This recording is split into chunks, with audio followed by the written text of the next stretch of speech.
Hello, Hey, party people. Hey, what's going on, man? well, what up? What up? We're back. Yeah, We yeah, uh we're we didn't back. get as many episodes as we wanted last week, but we're gonna make up for it this week with our first full week of 4 episodes. Let's do it, motherfucker. That's right. We have ambition. Watch out. That's right. We're invading your your feeds, bro. We're So, watching that daily hot take. how was your weekend? You do anything fun or exciting?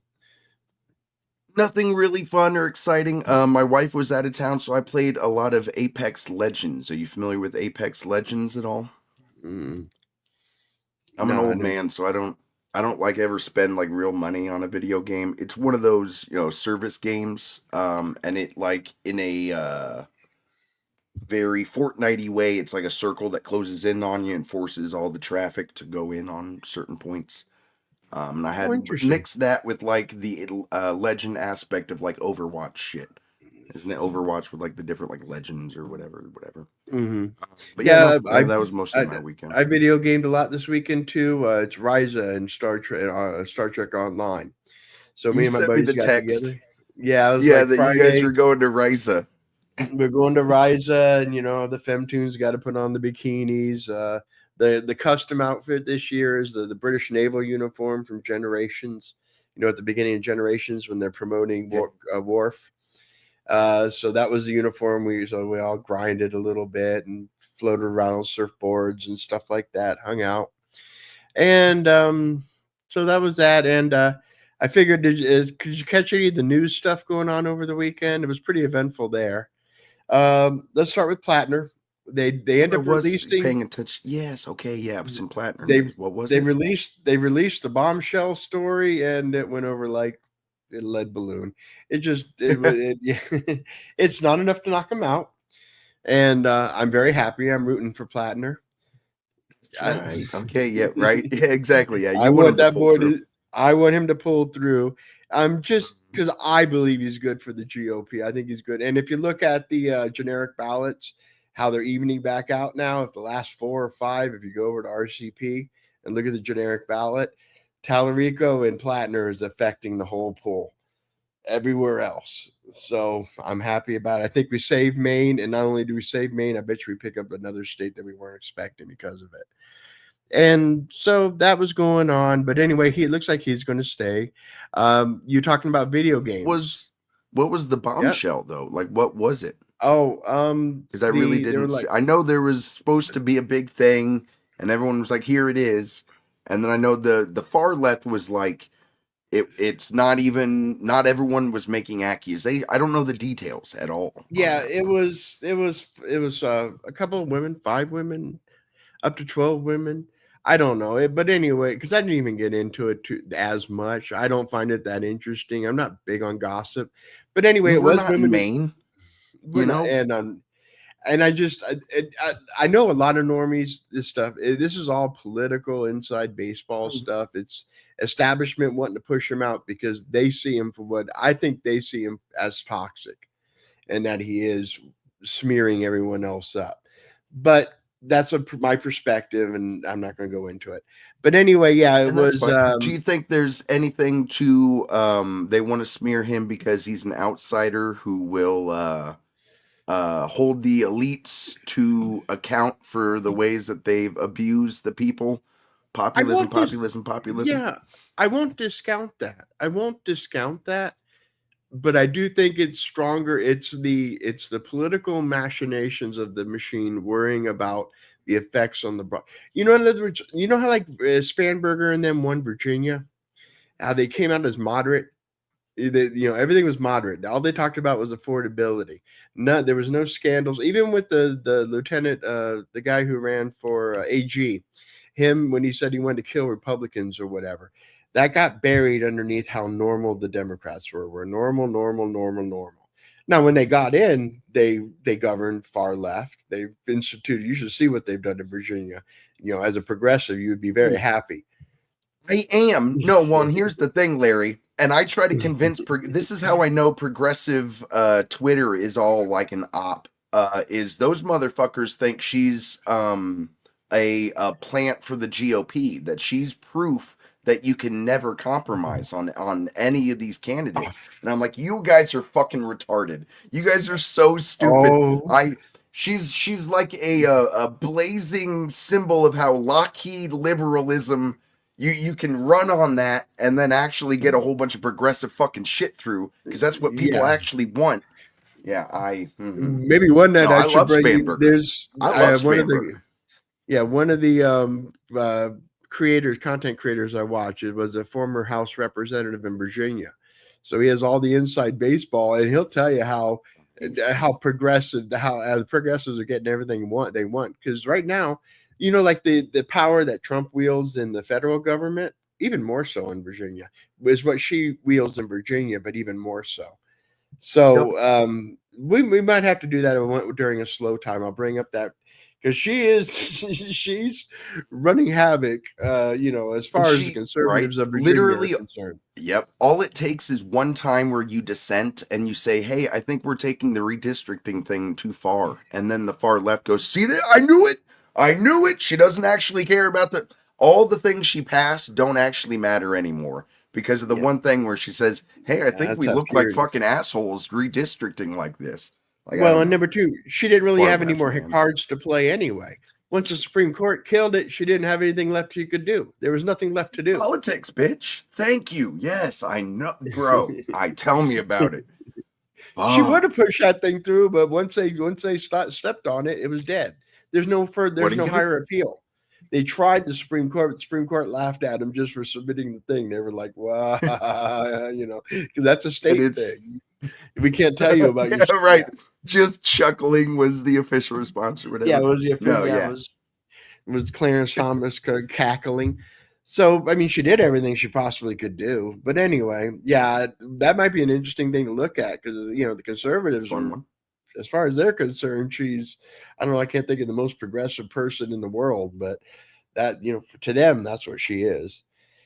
Let's see what else went down this weekend. Yeah, I had a quick note of the video game reveals. Sony and Xbox both Yeah, did yeah. reveals, and it's because we were in game. We were talking about it Friday and Saturday.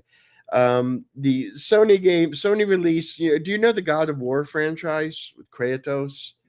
It's Yes. just mostly him bashing monsters is the history of it. Basically, I think the Xbox equivalent might be Gears of War, not the same genre, but it's just kill, kill, kill, kill, kill, kill. Well, they released it, and a woman is the protagonist, and of course it's the Protagonist, Western protagonist. gaming ugly woman because Western gaming makes all women ugly now, and now they're calling it God of Laundry. Some God of War, is God of Laundry. So then all the leftist gamers got mad. You damn chuds! You can't accept a game with a female lead. Sexist, whatever. And then at the same time, Stellar Blade got dropped. Stellar Blade's like a fighting game as well, but it uses it's an Eastern game. It comes out of the East, and it's got a hot avatar, and she actually looks a little younger. So they're accusing the Chuds. First, they're mad that they like a game with a female lead, and then the deal is, well, they're perverts, they're pedos, you know. So there is no win. But like Asmongold says, I'll only play a game with a female lead if the female's hot. So Yeah, unless I can pull my dick to it, then why am I gonna play that video game? Like, wait, what? Is that what we're doing? Oh, so okay, that's fine. That's well, you can put it that way, but otherwise, I think fine. to steel man his argument to be he wants to look at something Hmm. pleasant and go through a pretty woman story as opposed to some of the memes were funny. Like one of the mini games was her washing clothes. Like how you do in Mortal Kombat, test your might or whatever. Okay. Like some mini game kind of thing. So that was a little drama. On the geopolitical front, Iran lashed out. They sent a Wait, couple real of quick missiles off. before you move on, because I did see one thing teased. Did you see Crazy Taxi World Tour got teased? It was just like a minute and a half. No, I Bro, will I'll look send for that that over to you. 'cause I Yeah, didn't hear any well, it's discussion of. what I think the reason it got popped up on my thing is because they said in like their statement, Sega said we used generative AI while we were making this, and it's like, yeah, if you want a AAA studio quality game to be able to be delivered to you on a routine basis and under 70 fucking bucks. Something's got to give here. But I just the fact that it was Crazy Taxi that's kind of at the center of it made me go, oh shit, there's a new Crazy Taxi on the way. So that's That's fun. very cool. I enjoyed Crazy Taxi, the Dreamcast. I love the Yes. Dreamcast. I played a lot of shit on the Dreamcast back in the day. Now, Got it sitting right up here, my Dreamcast with yeah, Crazy Taxi. So Crazy Taxi. What was the boxing game? Rumble, something Rumble. yeah, But ready any to rumble boxing. Mhm. Ready to Rumble boxing, man. I love that shit, man. Back in the day, and then pod racing was also. Although I will admit, I broke pod racing out over on 64. In fact, that's what I'm gonna buy you got for Christmas. You gave me that retro system, and then once you come over and hook it up, I'm gonna get my hands on pod racing and Rogue Squadron because those are my Racer. two favorite games for the 64. Fuck yeah. Well, and that the Shadow of the Empire one, all the Star Wars games for 64 were all fucking bangers, man. They were Yep. all So, wonderful. and I'll probably grab the Zeldas for that too. So I might hook up that retro gaming system here pretty soon. And I think Mhm. that yeah, I'm gonna move on to Iran because it's really fast. Iran lashed Hit out. me with the war. Yeah, Yeah, the war that there's no fighting. Occasionally, Iran will throw missiles out, but otherwise, and it started Israel up will like, again. yeah, well, yeah, it there was kinetic activity that lasted for like a minute, and the neocons are mad because Bush won't or Bush. I just called Trump Bush. Bush is in my mind because MSNBC was doing a cover on him today. But anyway, Trump was. I was watching MSNBC to catch up with what they were worried about. But anyway, Trump told Netanyahu not to attack back, and all the neocons are mad as fuck. So anyway, that's just moving along. So he's just choke holding him out with the blockade, and that just limbers along. Although, if you notice, gas is dropping. Have you gone by to fill out your tank yet? Fill up your tank yet? I think down about 20 cents or so Yeah, from the 20. height And of it. yep. So it'll be interesting to see if that continues as a trend because I contend that if the gas gets down under $3 per midterms, most of the Iran war stuff's going to be a noise. It's not going to matter to most people, to normies, whether he No, tacos or yeah, whether he either wipes way. out a civilization. And now that you mentioned it, that was probably, even on the left, a big thing of like, can you trust Axios reporting on anything they say from either administration? Apparently, if you wanted to look like you're acting real tough on Israel, you go to Axios. And it's like, yeah, That's that's part. I got a whatever. tinfoil there. I tinfoil there. If Trump's going Yeah, to he wants it out there to the establishment. In other words, when he leaks to when he wants to tell us something, he doesn't use those sources. Like when the Elon fight happened. When the Elon fight happened, he didn't talk to us through the normal outlets that he talks you to mean us through. MAGA? Yeah, MAGA. Us by us, I Okay. mean MAGA.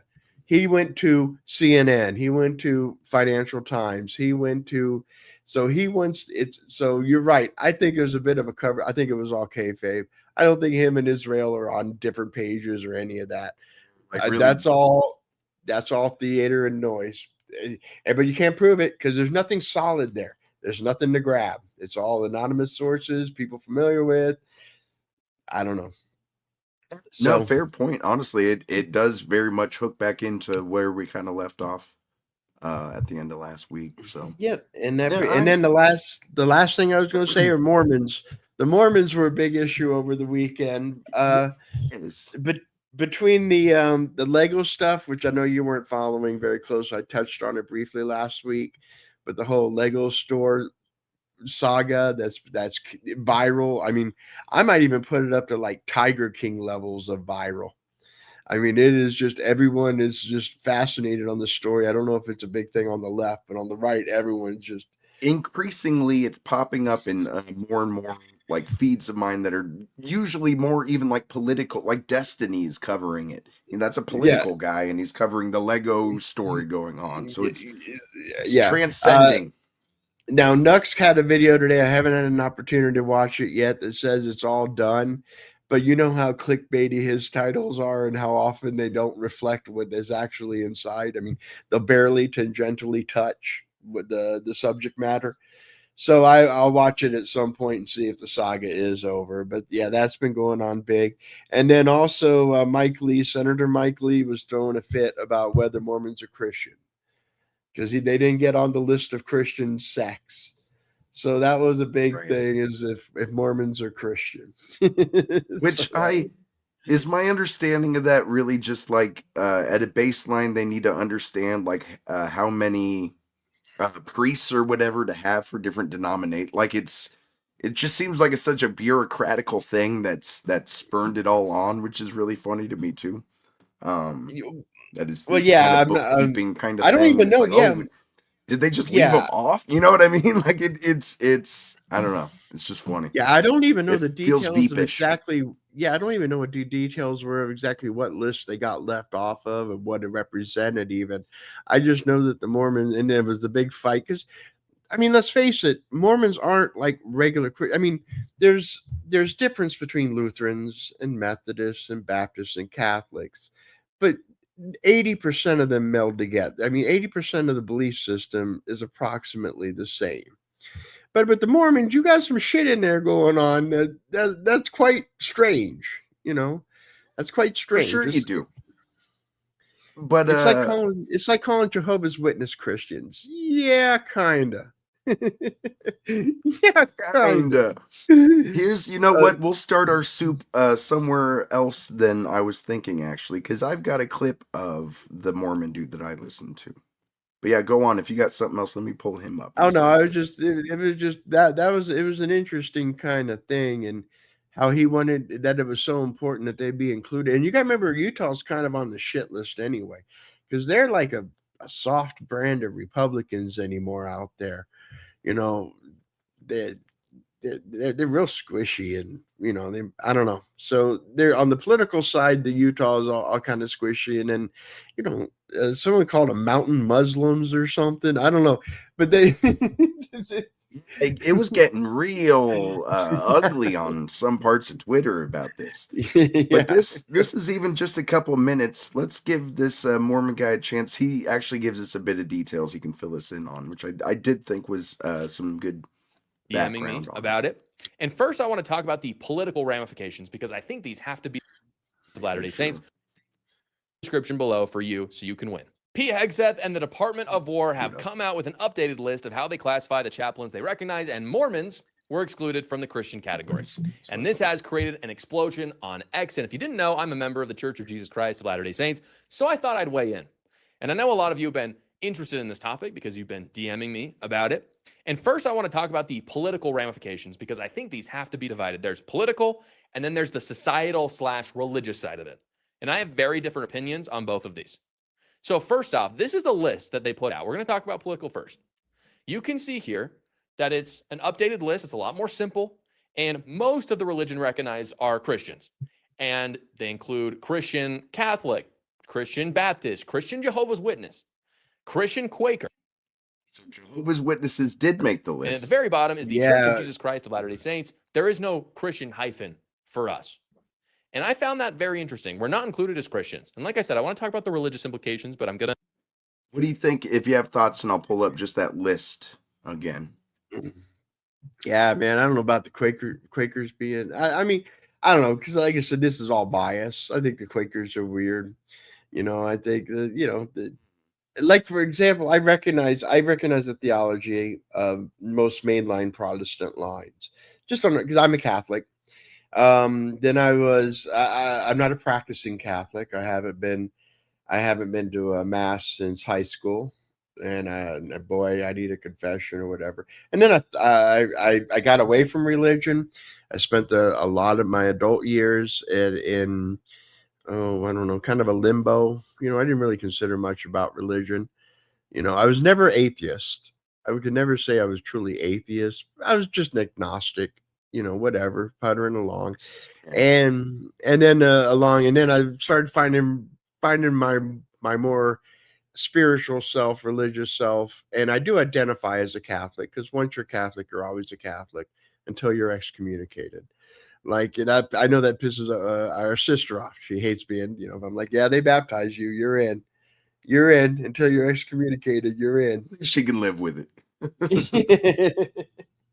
So anyway, so I just kind of have a bias, and I just accept. But I'm okay with a lot of the Protestant. I like a lot of Protestant takes. I prefer the Catholic main line just because it appeals to me. I'm a history guy, and the Catholic history is just brilliant. So that's why I choose to call myself a Catholic. But I still don't go to mass. I still haven't gone to confession, but I do recognize the importance of those sacraments. All right. So what is that? I wanted to give you that background before I kind of nitpick the list. I don't even know if they should even put the Christian moniker in front of them. I was gonna say, is that the answer here? Is just that we don't Yeah. need the Christian. Yeah, why not just put them down? Because just from my perspective, just call them Catholic, Baptist, Lutheran, Anglican, Methodist, Anglican what? Pentecostal. Methodist what? Yeah. I guess Well, Orthodox would be the only one that might really have a whole lot of crossover with other religions, right? Like I do still think of well, Seventh-day Adventists, Mormons, Quakers. I do really associate those with Christianity in a way that yeah. Orthodox would be more generic in my mind. That could be No. applied to other. And I would argue that they're even more Am I wrong? hardcore Christian, because that's what Andrew Wilson is. He's an Orthodox. Yeah, So right. Orthodox is like Catholic. They're like old school. They're like the old school Yeah, hierarchical. Catholics who are assholes about it, right? Yeah, and now the Protestants, once you get to the Protestant, with the Reformation, and they all start breaking up and doing their own thing, then because there's really is no hierarchy in Protestant denominations. Like you have the Pope in the Catholic Church, and the High Patriarchs in the Orthodox Church, and the Mormons have that kind of structure. The Mormons are built upward like that. So I don't know, but anyway, I would have just dropped. It's kind of like how the marriage. I could see Yeah, that. like the marriage argument. Instead of us arguing over whether gays should be married, I don't know why we don't just have, because I don't even like marriage. For me, marriage, I think more of a religious institution. So what I would do is just have civil unions for everybody: male, male, male, female, female, female. Zer. I don't know how to make whatever. I'm trying to make a little jab joke there, but you know what I'm saying. I do. I respectfully disagree with I feel like at that point you're getting more bogged down in the semantics of using certain words. So that's why I removed the semantics. Why? And I get you. Right. If everyone's arguing over the religiosity of marriage, well, you can get married in your church or whatever. But if you want the legal, I represent my partner when they're sick. I represent my partner in, legal stuff. I represent my partner, or my partner represents me. Then, then I'm down with everyone getting a civil union. But then I'd even go a step further, and I'd say you'd have to re-up them like driver's licenses. Like every 5 years. Well, that way it would make divorces less bloody. You get done with your 5 years. It was in a Star Trek novel I'm stealing this from. You get done with your 5 years and like, babe. So you could be 3.5 years into your relationship and just be like, okay, I just got to chug this out another year and a half. Is that how it goes? Yeah, and then that way it's much more amicable. You know what I'm saying? And then there's a whole industry off of I don't know, resubscribe ceremonies. That's what I'm gonna call them. The resubscribe ceremonies. So when I'm king, I'm going to make it some marriage licenses. You have to sign up every 5 years. You have to resubscribe to your marriage every 5 years. And if disavow not, what Larry is saying. I disavow. All right. I did. He had some interesting thoughts. Let's let this Mormon kid wrap. One, I should say, this kid who is a member of the Church of Jesus Christ of Latter-day Saints, because I know they apparently, after listening to this guy, don't. And I found that very interesting. We're not included as Christians, and like I said, I want to talk about the religious implications, but I'm gonna save that for the end. First, I want to say, what is the point of this from the Department of War? Why would the Trump admin do this? Do you think that the men and women who serve this country should be denigrated in that way? They would like to be identified with the name Jesus Christ. They would like to be called Christians. And you, as their commander-in-chief, are saying, no, I don't care how you want to be identified religiously. You're not Christian. And unfortunately, as I've said many times before, this has massive political implications. I know people like to act like they can just toss more Sounds like identity politics to me. Is that fair? Oh yeah, that's fair. Okay. This guy has leftward Okay, cool. leanings. He's grievance. He's got a grievance. Go Is on. that what makes someone left leaning is being grieved? Being a victim. I thought it was like scale of government and No, that's old rules. That's old rules. so, I and need that's to get into this. I need to get into this because I did a lot oh of we research do. in this We too. do. Yep, that's Yeah. old republicanism. That's the old GOP. We don't care about small government. Fucking Trump is buying pieces of Intel and Yeah, tell me about whatever. it. He's not worried about Mhm. cutting government any. That's not a concern. That's I my concern is similar to like it's been difficult and almost kind of squishy to say for certain what is MAGA that will be able to just do the same thing with what is the right or what is conservative in nature or like I do still believe that in the grand scheme wanting more individualistic viewpoints is going to be more right leaning and more kind of collectivist viewpoints are going to be more left leaning. And that means on the right, they're going to want less government intervention, and on the left, they're going to want a bit more. Yeah, that's So not necessarily true, especially with the younger ones, especially with the younger of the MAGA sect. And we're going to do a show on that, or I will do a show on does that. that And worry we'll talk you at all? Like from an electoral standpoint, the left is they've got years on the right in identity politics. Does it at all make you think, oh, well, then Democrats are going to be able No, to take control of this kind of no. populist movement? In fact, identity politics right now is what's providing a lot of strength to the right. Like, for example, um, the backlash you're seeing right now among working class regular whites, that backlash you're seeing is because of identity. You went to play identity politics when the population is still predominantly 70% white, close to 70%. I think it's 60 something. So what I'm saying is right now that plays into our numbers. I don't think it's going to stick around long though. I don't think it's going to be. I think it's temporary, and I'm going to do a video on why I think that. I don't think it's a lasting thing. Mormons aside and win elections. That's not true. Rubin Gallego, the senator from Arizona, he came out, he's a Democrat, and said they should change it. He said, this is wrong. He said, Mormons are great. Why are they being disrespected like this? And you have to ask yourself, why did Rubin Gallego do this? Does he love Mormons? Does he just love really conservative people, religious people? Of course not. Obviously not. It is because he lives in a swing state where Mormons are a huge percentage of the population. And the Trump admin is inadvertently pushing Mormons into the open arms of Democrats who hate them. Now, I don't believe Mormons should do that. And if you on an individual level want to say, well, Mormons are stupid if they go to Democrats, I agree with you. I will never go to the Democrat Party. But if you want to win elections, it's pretty simple. You make it easy for someone to vote for you and hard for them to vote for your opponent. And that is not what Republicans did here. Mike Lee, my senator, posted this yesterday. He said, I just got off the phone with President Trump. We discussed the Pentagon's Christian list.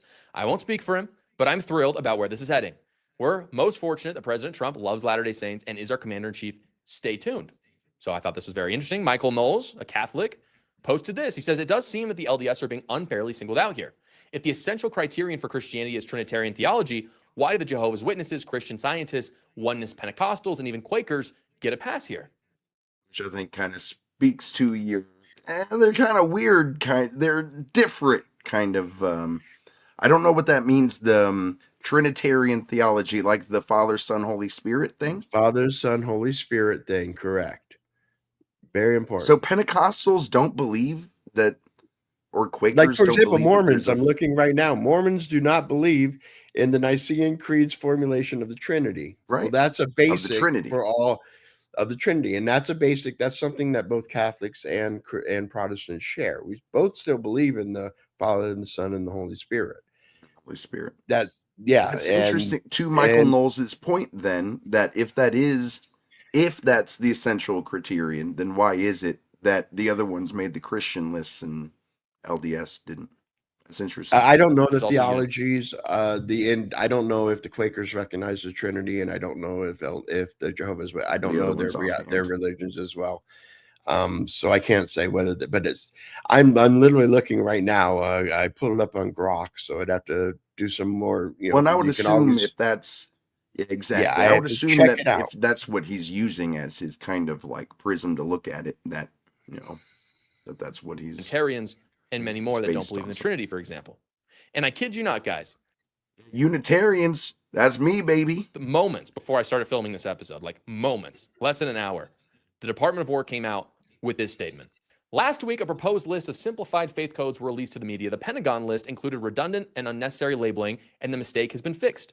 The goal of this effort is to simplify a previously out-of-control belief coding system that had ballooned to over 200 codes. In order to clarify the work of chaplains and simplify the work of commanders, the Pentagon has consolidated and simplified the list to roughly 30 codes, using the previously used labels for faiths. The Pentagon's job is not to, this is really important, this is my whole point, really.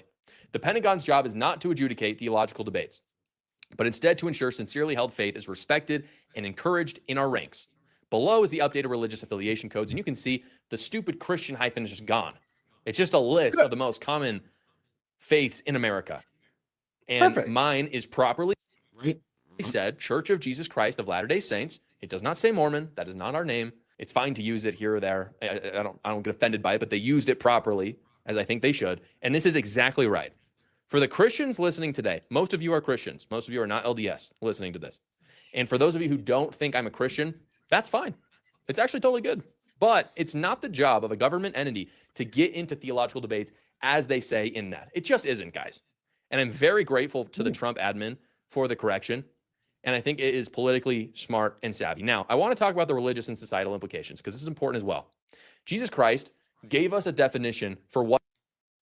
And then I might stop him there. He kind of gets into why he doesn't necessarily mind when some folks say he's not a real Christian. If you want to listen to it, I want that link at least if we're not going to bother here. If you want to get into the other stuff, let's what his because this is right in. if This you is right want up my to, wheelhouse. oh, let's do it, dude. Yeah, exactly. Because I really don't have anything. We have like the Dave Rubin thing in the description. If we don't get to it, I don't really care. I got If you 10 wanna minutes chew on into this- that was my eyes were glazing over. So I mean, we're gonna critique it and whatever, but yeah, it was so. I have trouble with that format too. I think, but yeah, I do want to hear. But I yeah, wanna if you hear want him to a chew little on more. this, fuck yeah, let's go. His on. followers Yeah. would be like during his ministry. He told us he never used the word Christian. That word didn't exist back then. But he said, I have a framework for how you know who my disciples are. In fact, he said these very words. He said, by this shall all men know ye are my disciples, if ye have love one to another. If ye have love one to another. I saw so many Christians taking the opportunity to say horrible things about my religion when the original Department of War change was made. If that is what being a Christian is, I don't want to be called a Christian. I really don't. That's why I don't really have a problem when people say you're not Christian. I saw very little missionary work being done in the comments of the members of my church who were upset about this. And to the people who did respond to my posts and others with phrases like this, they would say, we don't believe you're a Christian, but we would love for you to come to church with us and talk with us. I love you guys. I got no problem with you at all. If you truly don't believe I'm a Christian and you want to help me get closer to Christ, we're good. Seriously, you can say I'm not a Christian. I don't care. If you truly want to help me, though, you wouldn't go into the comments and dunk on me. And what was so disappointing to see is people took the opportunity to dunk on us and not help us. I just want to be clear. I only care if one person says I'm a Christian, and that's Jesus Christ. Nobody is going to look at me at the final judgment, and then Jesus is going to look at them and say, what did he think of you? It won't be like that at all. I'll ask Christ what he thought of me, and he'll say, well done, my good and faithful servant, or he'll say, I never knew you. I hope it's the first. I try every day for it to be the first. I also want to be clear that I don't think my church mirrors modern Christianity. This is why I don't have a problem if people say I'm not a Christian. So when people say I'm not Christian, it doesn't offend me at all. However, there are people in my church who it does offend. Again, that's why I don't think the Department of War has any business trying to say who's Christian, who's not. However, even if I say that I'm not like modern Christians, I do want everyone to know what I believe and what the official doctrine is of the Church of Jesus Christ of Latter-day Saints, which is that Jesus Christ is the only way to heaven. There is no other way. It's not through Joseph Smith. It's not through anybody else. It's not even through me. It's through Jesus Christ. And I'll share a scripture from the Book of Mormon with you to prove it. This is from 2 Nephi chapter 31. It says, "And now behold, my beloved brethren, this is the way." He's talking about Christ. "And there is none other way nor name," talking about Christ, "given under heaven whereby man can be saved in the kingdom of God. And now behold, this is the doctrine of Christ." So you don't have to call me a Christian. You can call me a heretic, but don't lie and don't say that I don't think Christ is my savior, because I do. That's just something I cannot tolerate. You can say, I don't think you follow into this certain camp, but I still believe you believe that Christ is your savior. We're good. And of course, as always, guys, I want to thank the Jews and the atheists and the Buddhists who watch this show and have an open mind. I really appreciate you. As always, if you have any sincere questions about the doctrine of my church or my testimony, please reach out. I try to answer all of them. Yeah, what are your thoughts?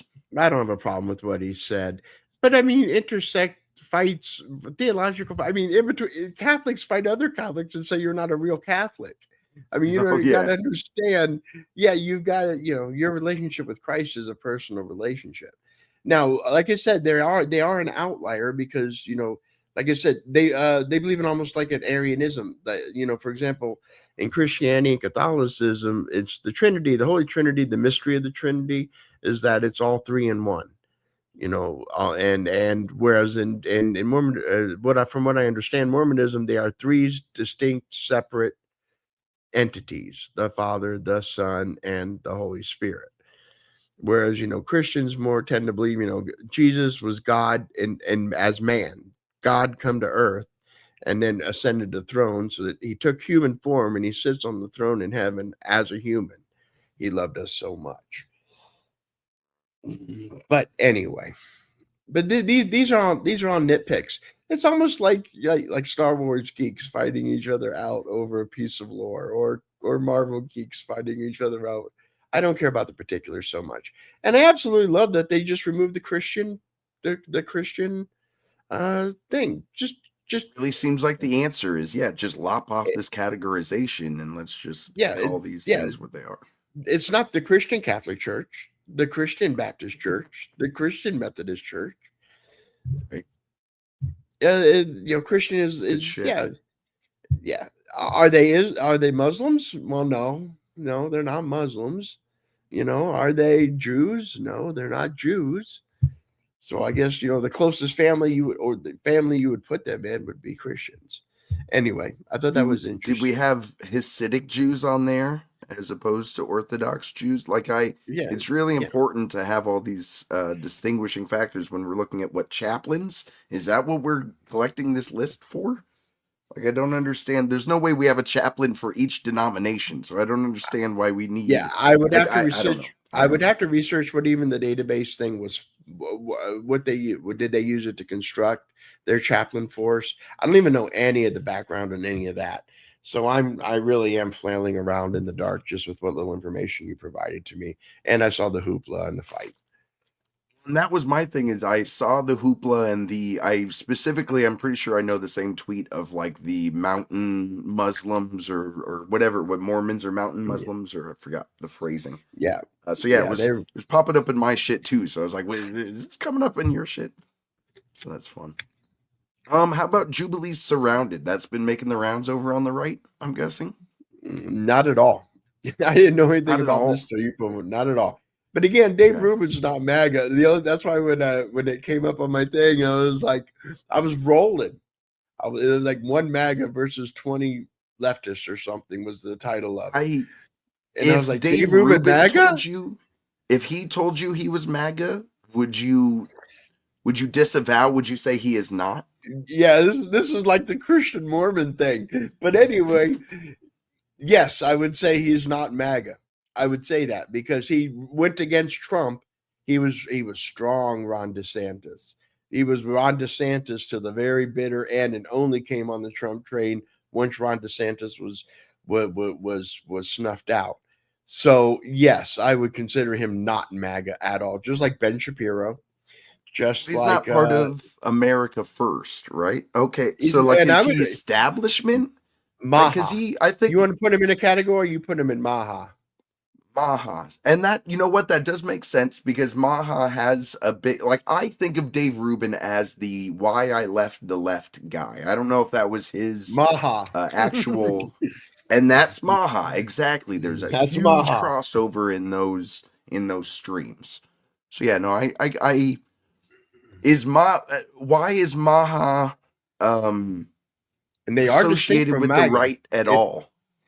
Why are they associated Because with they're MAGA non-woke. though? They're not woke.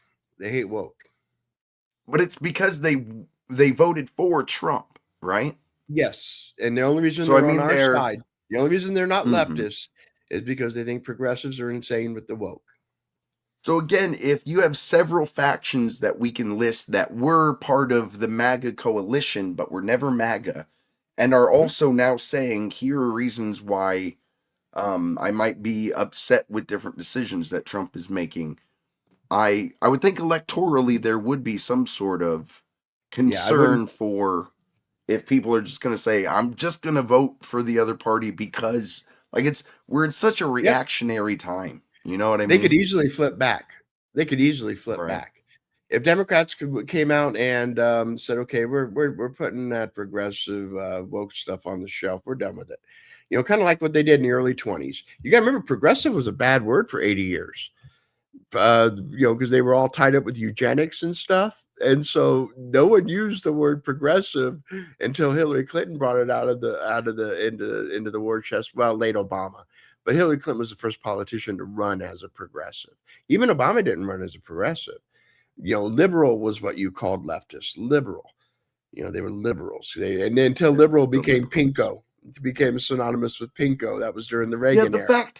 The fact that liberal became synonymous with pinko, and now everyone throws lefty around synonymous with liberal when it's the lefties who were Yep. the pinkos and the tankies, bro, it's driving me crazy. It's honestly, it's a amazing game of hopscotch that I think the media has played to replace, like right-wing media, I should say, to replace liberal and like interchange them so often that it helps paint the entirety of the left wing as the tankies. My point is, if the cultural Marxism disappeared, you would have RFK and all them, and that whole cohort jump right back over. They wouldn't have left to begin with. That's why I do not consider them MAGA. Just So like that's just like the Dave Smith libertarians and all them, they're bad allies too. They were good for the moment, but you know, they were only on our side. Again, woke was the big thing there, only because woke is so oppressive. You know, if you're not in the purity club, then you get apostated so quickly and easily.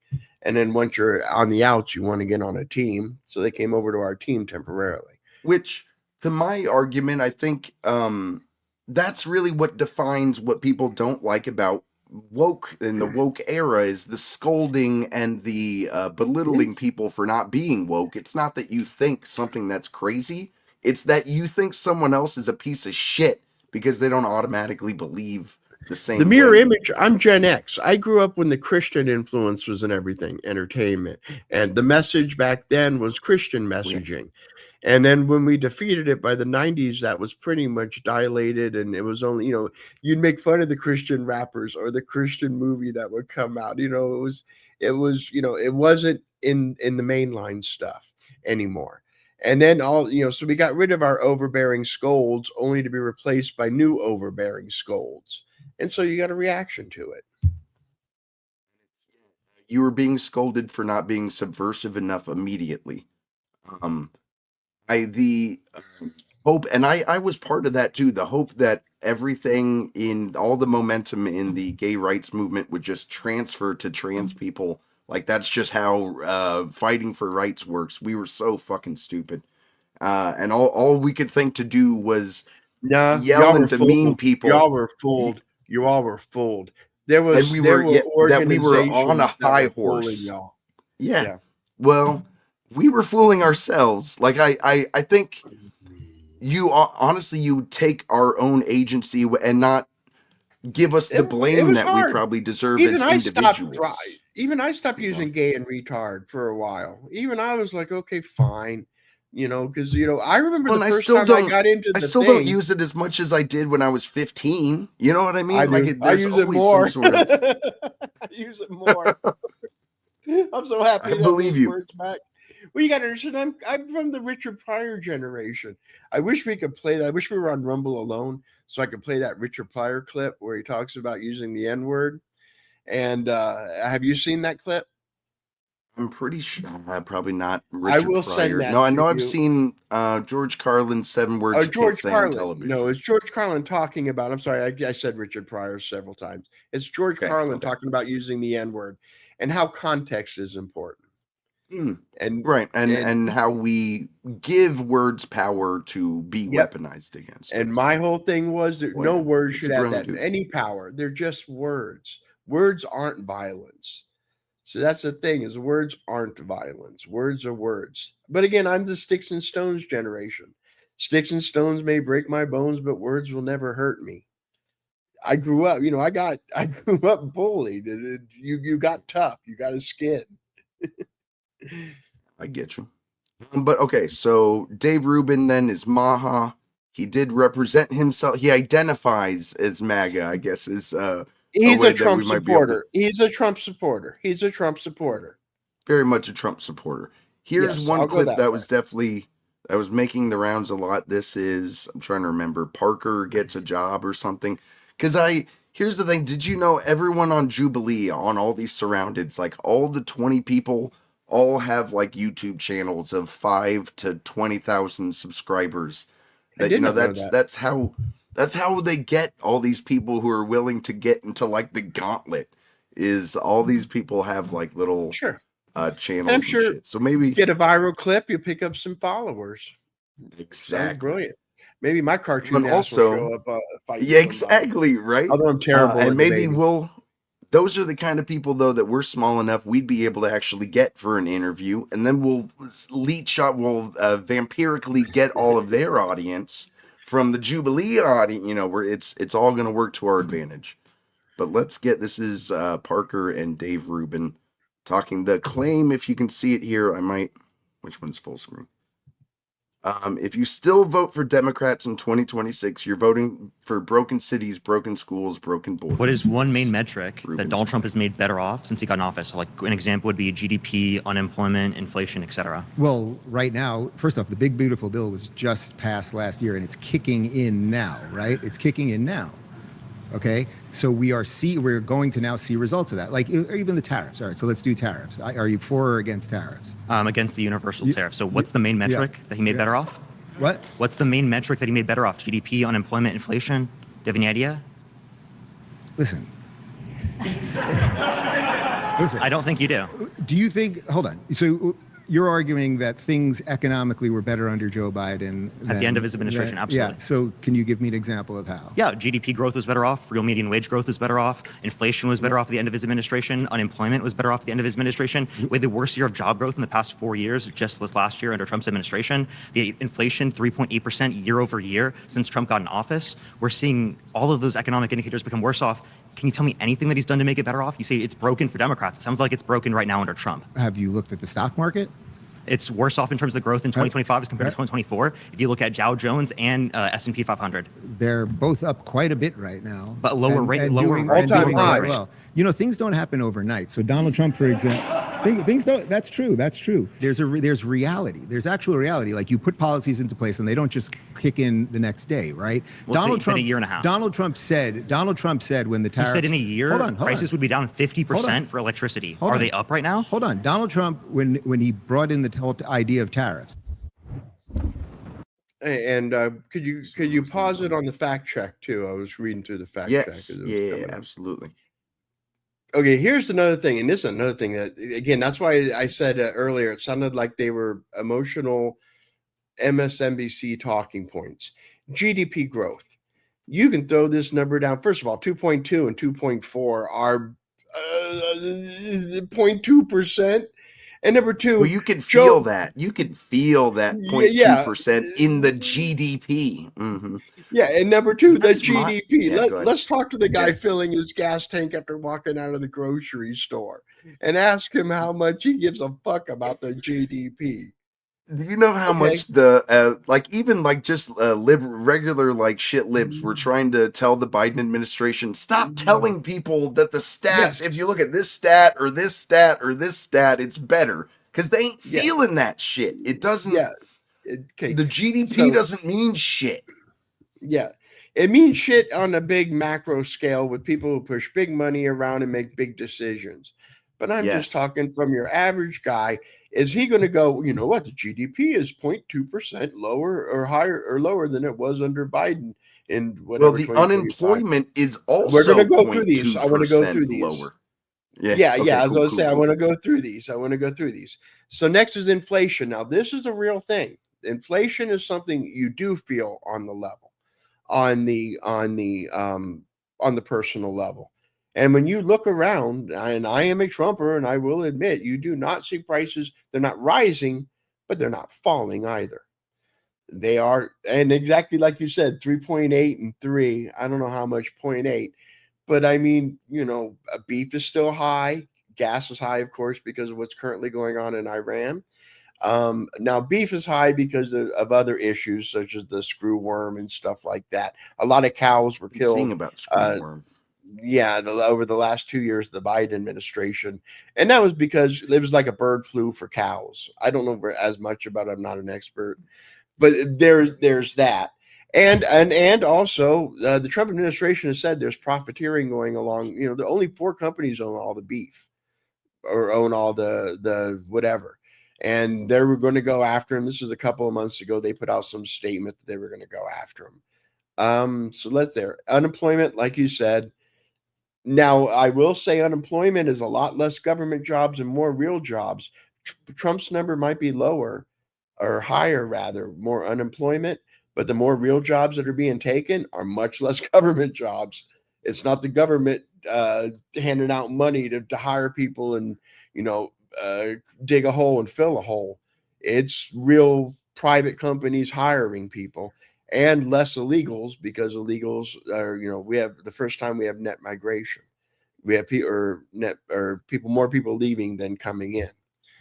Let's see. 2025 was Trump's worst non-COVID year for job growth.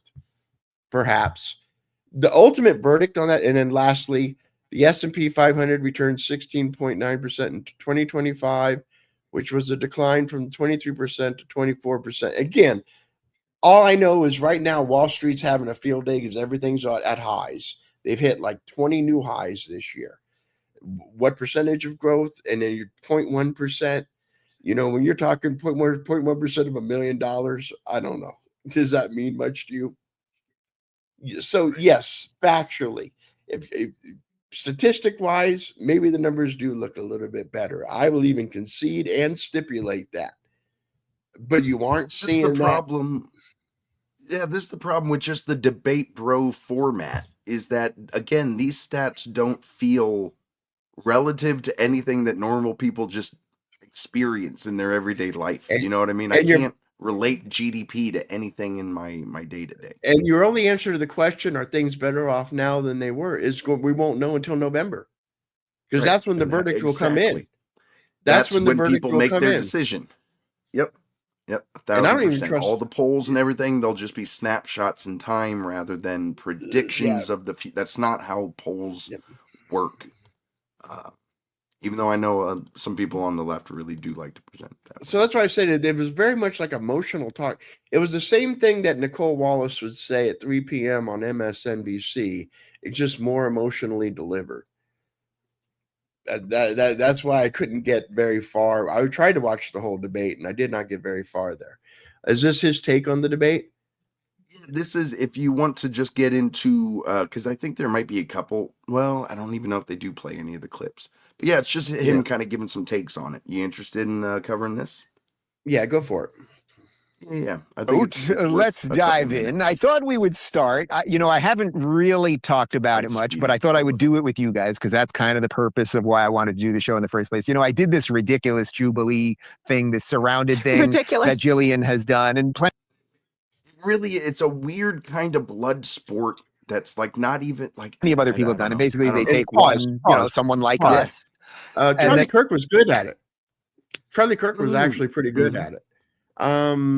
There's another conservative because it is a younger man's game too. There's an age thing going on here. I thought Mehdi did terrible at it. Mehdi was when I saw clips of Mehdi's surrounded, and I just thought he was absolutely terrible too. I do think the people that are more in touch with the younger people do better in that platform, do better in that arena. Because my old brain cannot take it. Then they surround them with 20 kids who take the opposite position, and they come at you with everything that they've got. And basically mine was like MAGA guy versus 20 far left progressives. And I kind of didn't want to do it because I've just been through enough versions of the internet and dealt with the hate and the whatever. My team really wanted me to do it. I was like, you know what? I'll give it. I'll do it. Whatever. It's not a big deal. However, I knew going in how much hate I was going to get. Like, it's just baked in, and how much these lefties, particularly these radical lefties online, they despise me because I was once a lefty, and they, once someone walks, they hate you more. See, in my brain, I hear lefty and I think tanky. Lefty to me means you, in some way, you're incorporating like pure communism rather than the democratic socialism that they wrap it up in now. That I don't think Dave Rubin would have ever described himself as. But I don't know. Maybe I just have this outdated. Weren't they throwing around democratic socialism?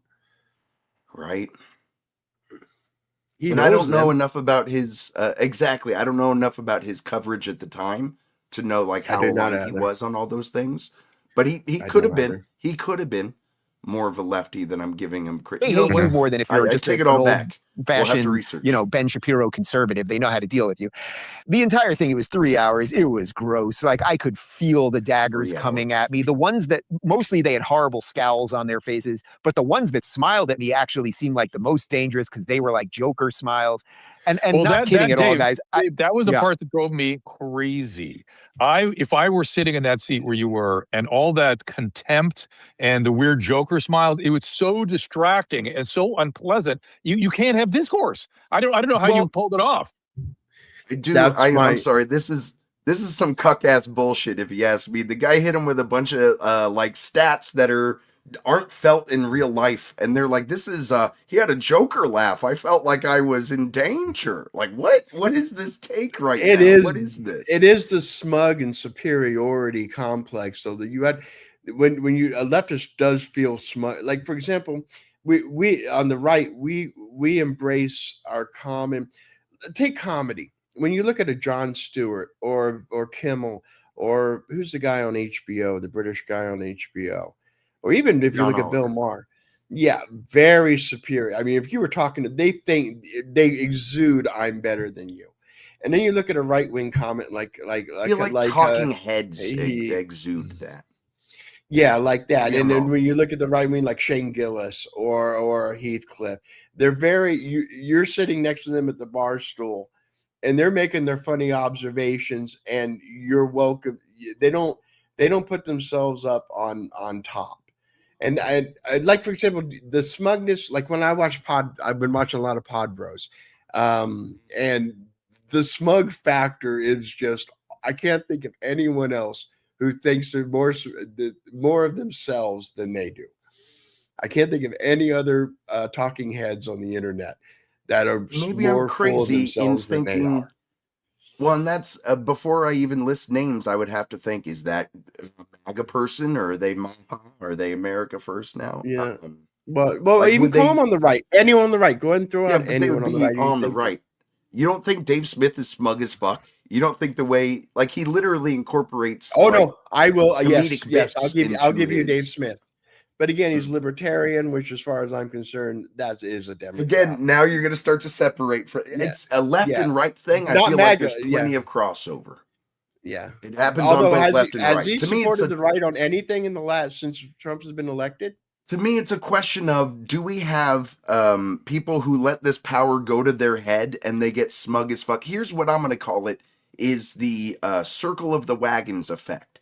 So often in these podcasts, people feel like I'm amongst like-minded individuals, so I can kind of let my guard down and be as smug and vile. And like, I feel like that's part of our problem, is when we're in like the echo chambers and like making content around it, we're using that space to like vent. Instead of writing it in a letter and putting it in a drawer and it never gets sent, we send our thoughts out into the universe every fucking night. To that be it's just fair, we're always it does project a confidence too. You know, right. it's a No piece of their matter who character. you are, yes, right, it's going to be a part of what draws clicks and shit. Like nobody wants to watch someone over and over again who's kind of wishy-washy and isn't entirely sure, doesn't make a Not definitive statement on wishy-washy. I would something. say that, yeah. But again, okay, but yeah, but like you said, Mhm. the vibe. Although again, they have a superior thing. That's why they're pulling up whether they're that Joker, whatever the vibes. They got a superiority complex going on here too. It's just Right. the smug. Yeah, but I will say, for example, and again, this is what it breaks down to: discourse. That was the key word there. You're not going to find any discourse in that format. You're not going to actually. That debate is the blood sport debate. It's to get the win, to score points. Take the knee, take the knee.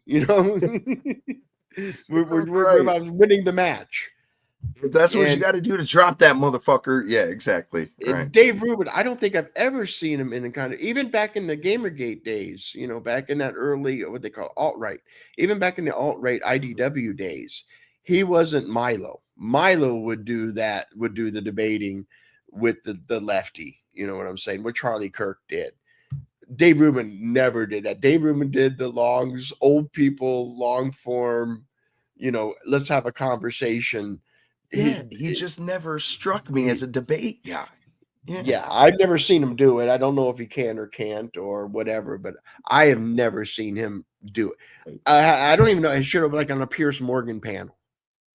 I don't know if he ever has, but I just don't see him as one showing up on a Piers Morgan I think panel. so, but right. We will have to see in due time. It'll be like in 2 days. Dave I'm gonna keep Rubin's an going eye to out pop for up it. on Piers. Yeah, I'm gonna keep an eye out Piers did it. have. You know what? I just remembered this happened. Piers Morgan had people on from this Surrounded, and he was talking shit on Dave Rubin. So no, he won't be on Piers Morgan. Fuck. I'm watching too much talking head bullshit right now, Larry. I think Oh, this it's a is great sickness. universe. I absolutely love it. It's a wonderful universe. Truly, in some weird way, I just was like, you know what? I get hate, I get love. It is what it is. I'll just sit here and do it. But to sit around 20 people that have nothing but hatred for you, like there wasn't even I tried my best to, even with the trans person, we'll show you a clip in a second, to use, I said her pronouns. I tried to say, I'll show you a little respect to start this thing. They offered nothing. And I honestly believe several of them would have killed me if given the opportunity, truly. And you all know my guy Joey, who works for me, and he said to me after, he said, Dave, I made a choice halfway through that if one of them was going to attack you, I was going to get involved, because that's the level of tension that was in that room. Anyway, for 2 hours. Dramatic. I'm sorry. Drama. I'm sorry. Yeah, in 55 minutes, I think I did a very nice job. I did have one blip moment where I kind of blanked on something, and I fully grant that. And the internet is what it is. But anyway, I thought I'd show you one moment within the 3 hours. This was with a person who I am told that at first they told me was a drag queen. That's what the producers told me. Then I guess it's a trans person, or it's unclear to me. But it's also a California state Senate candidate. Anyway, just play the clip. If you are going to create the conditions, the economic conditions or whatever you want to call it, that's going to allow for these people to be out on the streets, would you want to walk a baby in a carriage down that block as these people are there? I don't think I you would. want I to. would Okay. because I don't know the last time I've heard of an unhoused person attacking a baby. And these are, You know what? I would say if you, fear-mongering. no, it's not fear mongering. It If is you if fear-mongering. you were a young mother and you were pushing a carriage and there were a bunch of people who clearly were on, well, now they have super meth or whatever it is. Super meth. But it is real. It is a real thing. It is a real thing. That are on any of these drugs, you would not want to push a carriage down that block. But it's not exactly just about You just violence took it out per of, se. I told you Hold I on. would actually feel comfortable okay, with that. Okay, The so issue you is- would. the issue is not Most these people. I'm going to go out on a limb here and say Okay. that most parents would not be comfortable with that. It's because of the economic conditions. Exactly. It's that a part of the leftists- economic conditions. No, So what but- we but need is who's been- economic equity. No. But we who's need been running? policymakers. But Democrats have been running this city forever. Democrats have been running the state Okay, of but here's the thing: California forever. Republicans who are running to represent the city, including Spencer Spencer Pratt wait. is not coming in to build housing for all Wait. the issues that there's Well, not enough well, housing in it's Los not a- Angeles but it's to not a house the number housing- of people it's experiencing not- homelessness. No. Yes, Hold it is, on. because on It's any not a given night- housing issue. It's Yes, not a it is. housing On any issue. given You could night, give drug more addicts than- all the beds and homes that there are, and it will not work. It will not work. If you told me that what you were trying to do was figure out truly functional programs that would help these people get off drugs, and they could actually work, is your argument that Democrats have not funded? Is your argument that Democrats have not funded homeless policies enough because they've my argument is that endlessly- Republicans are not going to fund it either. They're just going to criminalize our neighbors okay. experiencing poverty, and we cannot criminalize our neighbors experiencing put aside- homelessness but just wait. because they are poor. But you seem more angry at Republicans who've had nothing to do with this. Republicans have literally no influence in the city or in the state. Okay, so this is just one little That's bite of a correct. 3-hour That's thing, but I thought it gets That's You're just correct. saying that's correct. Yeah. Okay, yeah. to the heart of the radical nature. By the way, Drew, I give you full credit on me saying super meth and that it is a real thing, because you've pointed that out several times here. But putting aside drag, I don't know. I really like the idea of super meth being like a Drew Pinsky copyrighted phrase. Like, I want a T-shirt with Drew's face I don't know smiling, the and it lore just on says it. super meth. Yeah, I do right. know I don't the know the videos. lore. I do know the videos of them looking like zombies are popular. I get 5 to 10 of them a month. You know, where they're I thought like hungover bath and salts was part of that too. Maybe that is super like whatever it is that's in bath salts getting in the I'm mix or so out something. of touch. 20 years ago, I kind of knew all the whole street drugs and all the street drugs were seen, but I'm too suburbanized now, and so I just don't have a whole lot of information. I don't know much about it. Just give me And I don't that have very flower, good friends in baby. that scene. Yeah. Just give Like me I that used to know green. 20 years ago, you know, I knew meth heads and, you know, people that you couldn't trust because they were a little bit dangerous, but I don't know people like that anymore today. So Queen, They've worked their way out of the woman, rotation. man, putting aside all of that, the idea that you would be defending that someone should be pushing a stroller with a baby down the block and they shouldn't care that they're walking past the drug addicts and the homeless people and everything else. It's just like, well, Gad Sad's book this week, it's the #1 New York Times bestseller, Suicidal Empathy. Congratulations, everybody. Drew? I would not recommend, with or without a baby, being around people who are psychotic on meth. Do you remember back in the Doesn't that seem like a pretty, whether or not you have a baby, do not be around people. from 60s, experience, coined I the can term. tell you, don't hang out from experience, man. I wouldn't hang out with meth heads. Yeah. I almost got into a fight with a real violent one who was armed, and thank you, God. Anyway, that's all I want to say about that experience. So yeah, that's good advice. Speed kills, and I actually talked to the doctors that coined that term, and he told me it was a guy's named Smith and Wesson, interestingly. And Dave Smith said we didn't mean that speed would kill people. We meant people on speed kill, and it is the drug of violence, and it's out of their mind violence. Do not push a baby around them. Do not walk by. As Spencer Pratt said, you can get a machete in the neck. Jillian, you did this thing. And from the clips of yours that I watched, yours was not, although they definitely wanted to get you all the time, yours was definitely not as outright hostile, like we're going to kill you, as mine was. Although maybe. When I know you haven't watched the full thing. I've watched the full thing. There is never once even an implication that they were going to kill Dave Rubin at the end of this thing. Yeah, that's totally a subjective take. But I will say the hostility level for her would be far less, because she also doesn't have the history of the IDW alt-right part. In other words, when he was hanging out with Milo and Ben Shapiro and Jordan Peterson and all those guys who were in that group, I'm trying to remember the women, Christine Hoffs, I think it. Anyway, yeah, that whole grouping.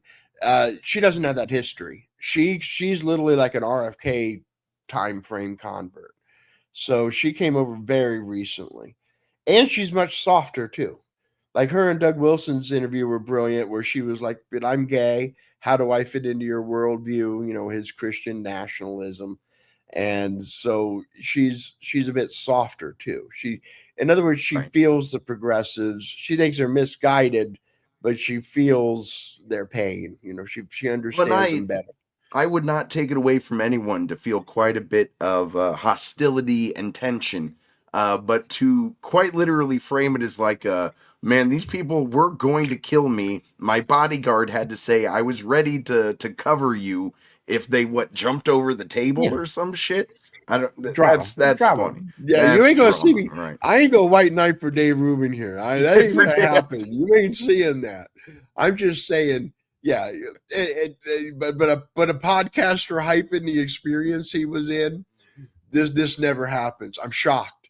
I'm shocked. Right. I'm shocked. Well, they that's what sell I'm saying alcohol in though, this is the establishment. this is again that circling of the wagon effect. Like, I don't think Dave presents this as something where he really wants them to feel like he was under threat, or I don't think he wants it to be perceived on the outside of like, man, you guys should. It's just kind of venting, and I feel like Well, that's what I'm saying. The vibe here is him hanging out with his buddies, and that's is totally how you yes, would you not say, I in this situation, boy, I felt like they were gonna, me, you, and then two other buddies are drinking yep. beers, and I'm telling you the situation.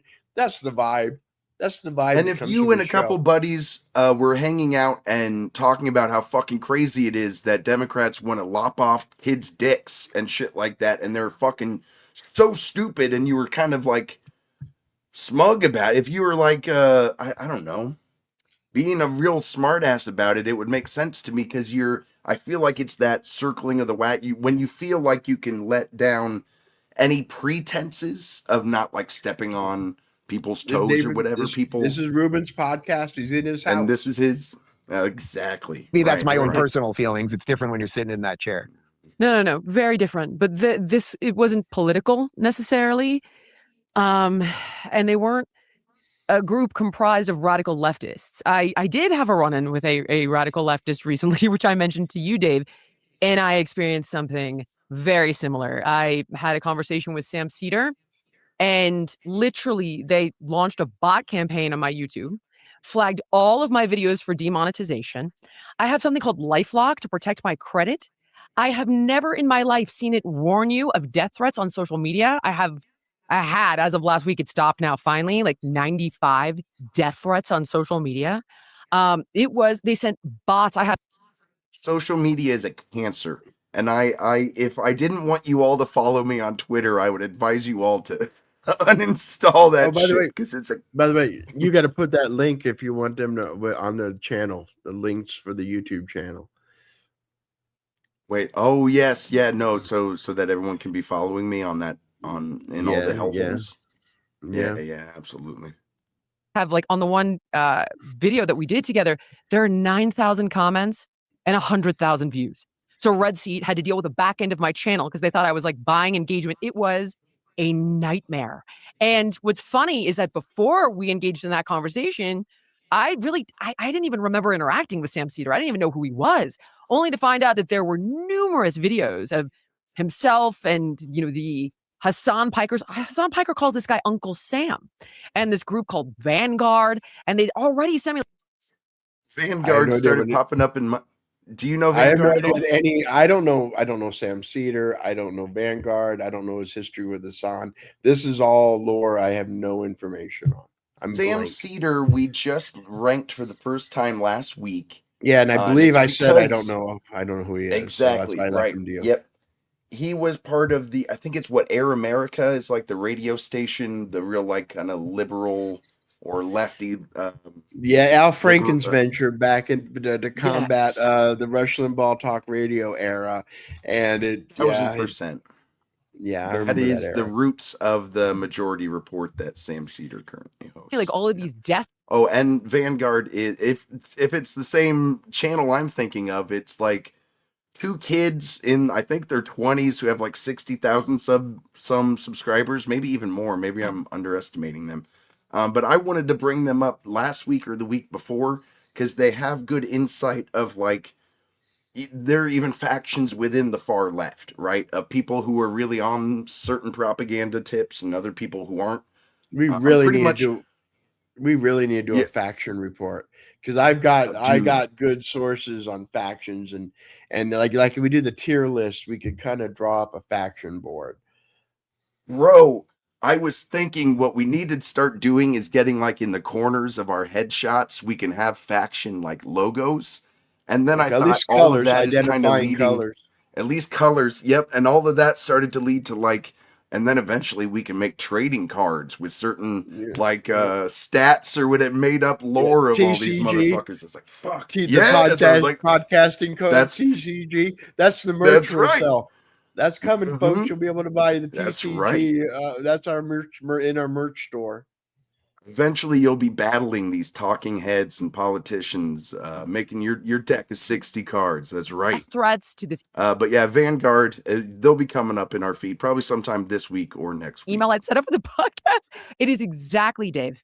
They're the same people cut from the same cloth. It is exactly what you dealt with. And you get to the point where you're like, all right, you know what? I really want civil discourse.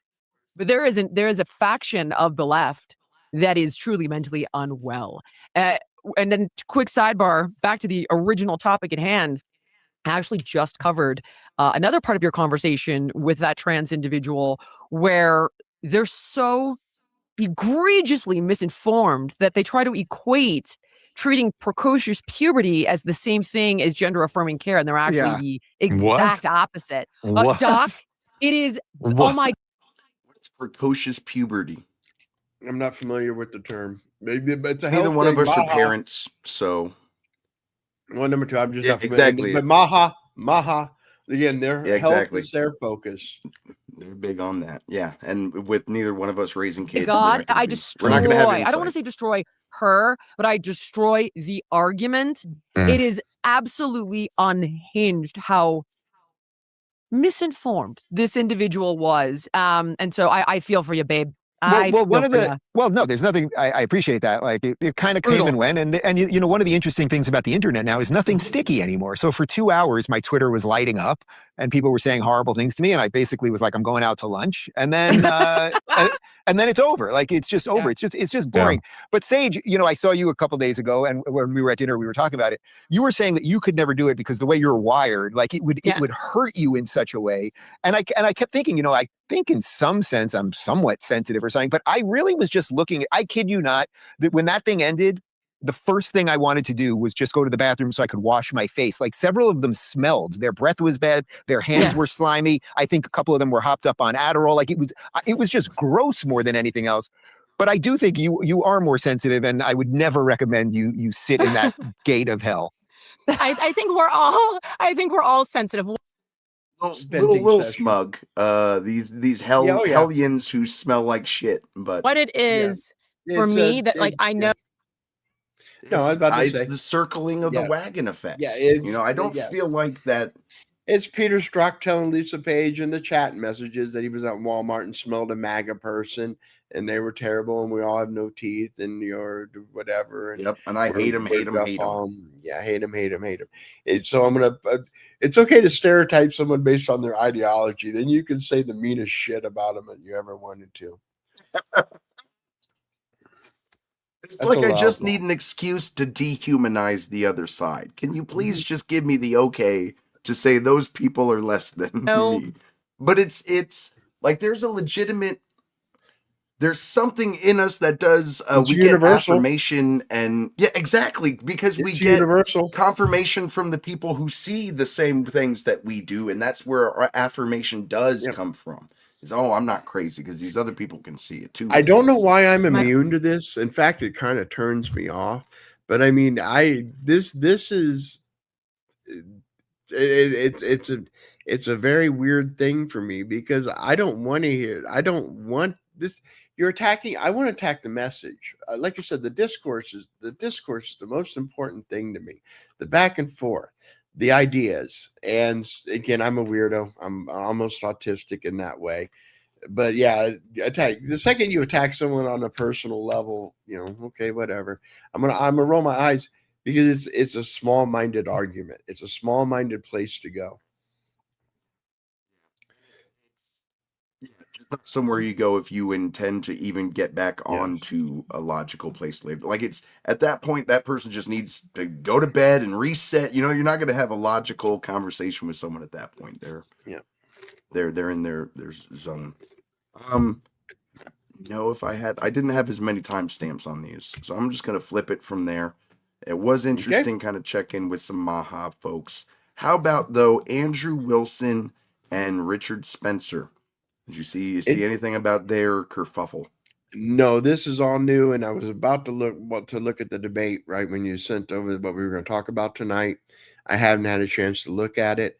It's interesting that Spencer comes up because I'm deep diving into content of a new creator I found, and a new right content creator, and he's predicting that that Fuentes is eventually going to take the Richard Spencer path, where he's accepted amongst Democrats. So we'll see if that's what goes in the future. So wait, Richard Spencer is accepted amongst Democrats? Well, acceptable amongst Democrat media. Like he's on CNN. He'll show up as a spokesperson on CNN to badmouth MAGA. Really? Yeah. Oh yeah. You ever seen his CNN hits? We should watch those a couple of times. I haven't watched CNN in years, bro. That's the thing is people don't just watch the clips. I don't CNN, watch MS Now. Well, I watch MS I haven't Now seen them on anything. No. Yeah. That's your guilty pleasure, isn't it? Well, I gotta know what the talking points are. I gotta know what. Again, I need to know. This is the difference of what I take from media. I need to know what the ideas are so I can combat the ideas, and I need to know what they are for real. That's why I always strawman my arguments. Also to poke weaknesses in my own argument. So it's very important to me. So I need to know what's being said, and that's why when I watch Democrat media, yeah, go ahead.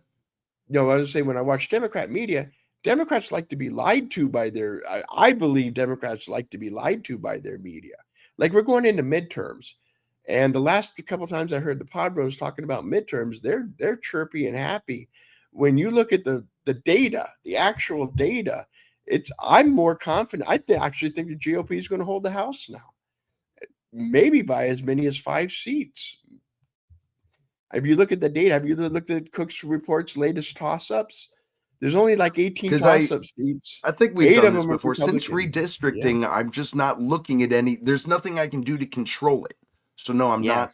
I'm not like diving into what are how many toss-ups or unless it's coming up on this show, I'm more like I'm just so invested in how these talking heads are interacting. Yeah, that's true. And I get you. Yeah, I might make one of my shows about midterms, and I'll to kind of give we can definitely get into a hard news kind of thing.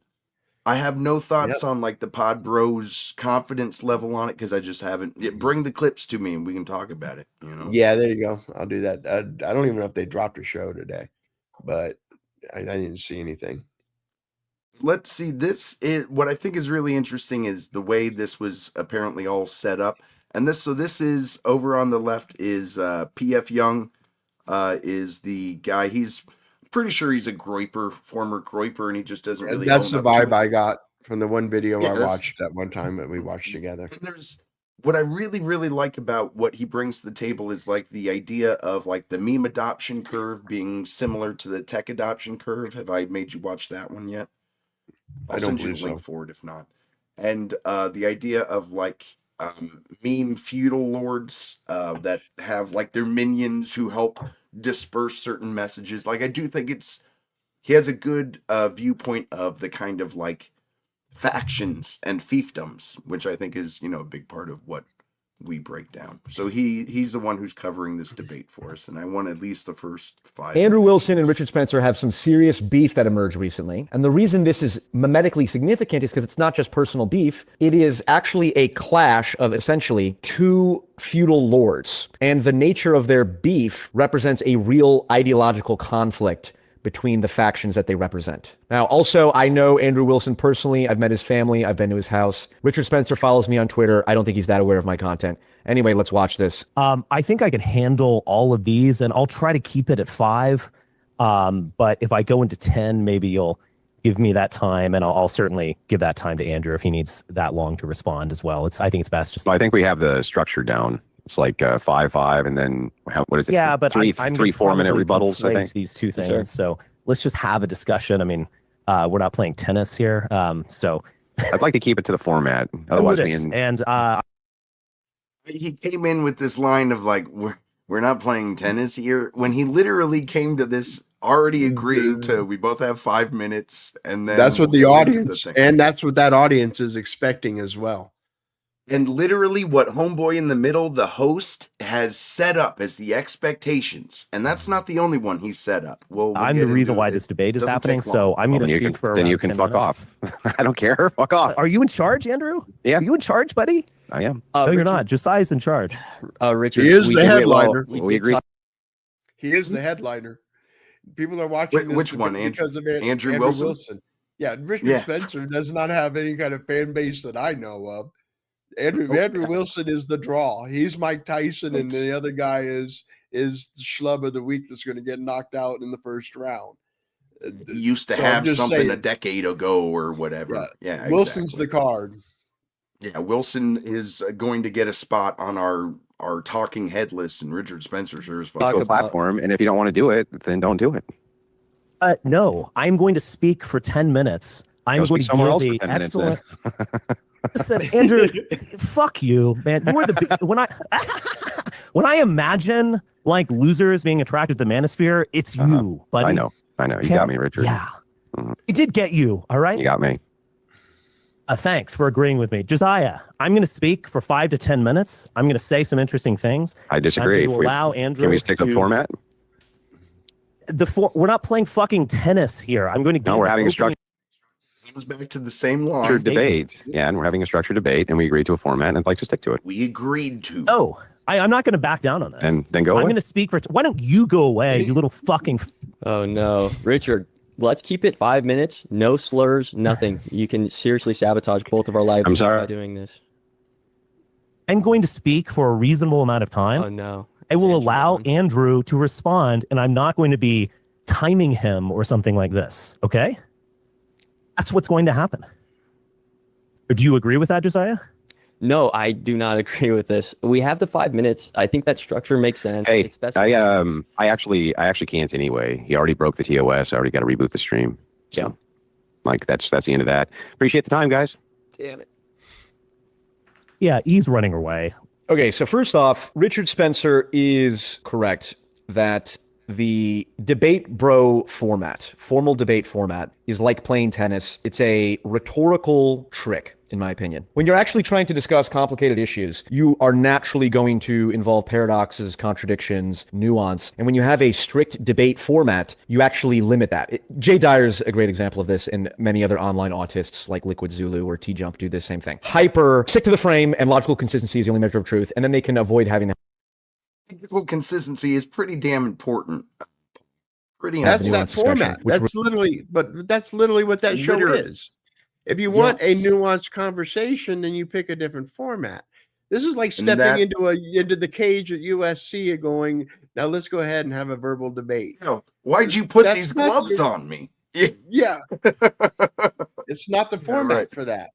And that's Paul will at least get reveal to the that. flaws at of the least, world. to So that's his I actually agree with credit. Richard Spencer that is a thing. However, if you know that a formal structured debate is a defensive tactic, and then you agree ahead of time to do that debate, and then you get to that debate, and you say, actually, I'm not going to agree to the format, you're a fucking LARPer. Richard Spencer, his whole Nietzschean thing, will to power, the rules don't apply to me. I'm not going to honor my word here. I'm just going to assert, actually, I'm the reason this debate's happening. It's clearly a LARP. It's clearly a joke. I agree that the debate bro format is not great. That's why in the conversations I've had with Andrew, as people who've seen them know, we don't do that. And Andrew's perfectly capable of having a non-debate conversation. But if you're going to come in and say your worldview is garbage, well, you're going to invoke the debate format and then you need to operate in it. If you're willing to come here and say, I want to have a discussion, then that's fine, right? I would say Richard Spencer is acting like a F slur that he called Andrew Wilson. Here's why. This is the most F slur thing that I can imagine a fully grown adult human being saying. And this I saw some time ago, way before this. Pause. If you can go.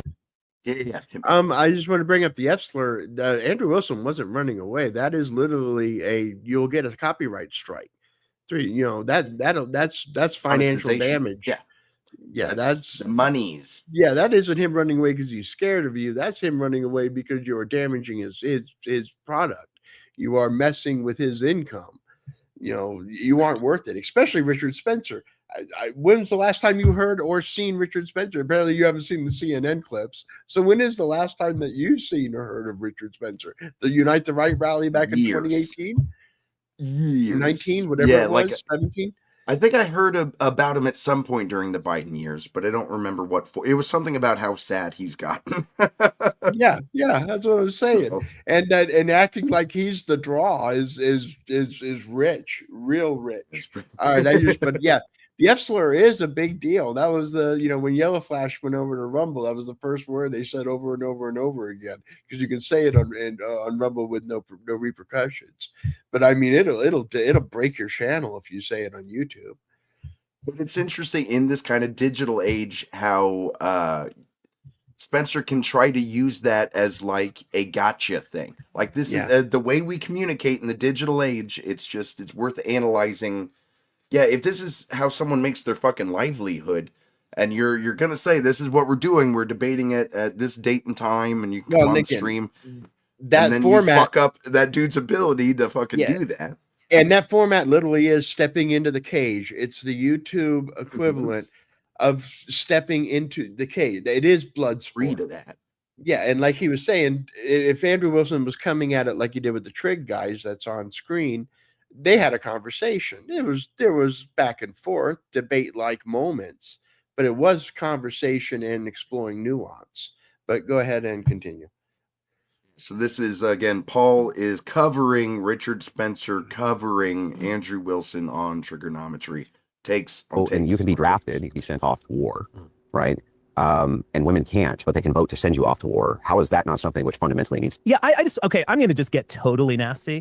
I'm going to get Andrew, you're a fucking you are a for even uttering that statement. Do you know what the good thing about war is? Do you know what the good thing about war is? It's not that women vote you into war. It's that you get to just go kick ass. It is fucking awesome. War is good. It is badass. It is the fucking greatest thing ever. They put a rifle in your hands and say, go for it, dude. War is badass. You fucking F-slur. Don't you know that war is so cool? That's literally, you can't parody this. Okay, this is the problem with eternally online chub lords. Sorry, we shouldn't insult people's physical fitness. I don't think Richard Spencer would pass the fitness test. You don't need ad hominem. When did Richard Spencer serve? Did he serve? If war is so badass, why didn't he sign up for it? There were plenty of chances to go see action during the Bush years when he was in his youth. Or even the Obama years in Afghanistan and Iraq were still hot. There was still activity going on. Because he doesn't want to fight war. What he's really saying is when he thinks about these traditionally masculine things, his dick gets hard. And his Spencer and is really his intellectual response to Wilson was A, an ad hominem attack, and B, war is good. I mean, it's just in the most faggoty way possible. Again, like you've now got me. don't say that. Yeah, right. Don't say it. Don't say it. But you got me listening to Nux, who's going, killing your enemies is based. Actually, it's really fucking cool to go shoot him in the fucking head. So having this guy with a really pause. You need a clip for that. I want a clip backing that up. That he doesn't say that. I want a clip of it. Killing your enemies is based, actually. Yes, please find a clip of that. I want a source on that. Seriously. Who do you think so I guess when he talks about like war in Iran, he's like, this is great. It's based to kill your enemies. That's not even like a controversial statement, is it? That Nux says it's good to I feel like I shouldn't even need the clip. That Nux says it's based to kill Iranians instead of like hemming and hawing and he's definitely find pro-Iran peace. war, but should. It's based to kill that I have that's a very strong generalization. I would definitely want to hear the wording. And I'm not saying that he didn't say it, but I mean I watched Nux content and I want to see where he said, it's based to kill. You could be that's my homework then. All right. That's your homework. Okay. Deal. But respect, Richard Spencer sounds like an old man with like it's really cool though. It just doesn't sound hip. He doesn't make me want to join his white nationalists or whatever movement he's trying to do now. He just sounds I don't know. Yeah, it sounds fake. He just sounds fake, but that's fake that's too. Yeah, it sounds You fake. can't It sounds- deal with someone who is genuinely autistic enough or just clearly trolling to say that war is cool and it's awesome. I don't know anyone who has suffered PTSD from war. I do know that happens all the time, and I probably know people who know people like that. And it's just like Richard Spencer can say this because he's insulated from any real world consequences of his terminally online, gay, Nietzschean worldview. And it's a joke. Then he says this as well, which is also just To see real masculinity from Andrew as well, because you know how difficult it is to adopt a child that's not your own blood and to actually love them as your own. Do you know what type of sacrifice gay. and humility that takes? Josiah, what are you talking about?